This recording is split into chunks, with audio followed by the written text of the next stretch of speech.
in Chicago right now, if you're a food service establishment, in order to be open, you have to have everyone there vaccinated. So because the media previews a food event, journalists like to eat, there will be the requiring for a vaccination. Then we have our first look for charity, where we normally raise about 3 million. This year we'll probably raise about 1.5 million for 17 local charities.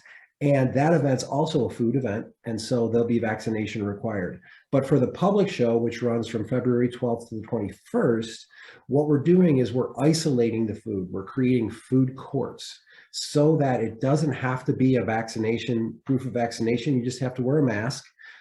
If you want to go into one of the food areas, kind of like a beer tent at a festival, you'll have to show your ID and your vaccination card to get in there. So we've tried to make it as easy as possible for people to come to the show and enjoy it, while at the same time still being as safe as possible, following the guidelines that were set forth by the city of Chicago.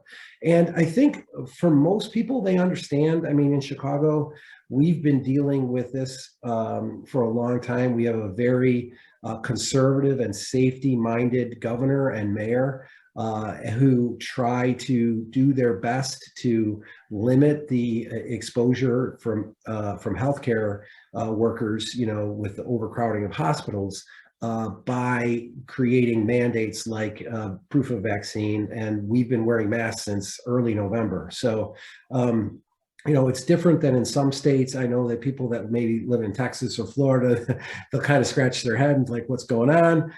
That's just the way life is here in Chicago. And I think the people that live in Chicago understand it, and we kind of embrace it. I mean, we're ready for this to be over, but at the same time, we've dealt with it long enough that we know that we're getting close to the finish line.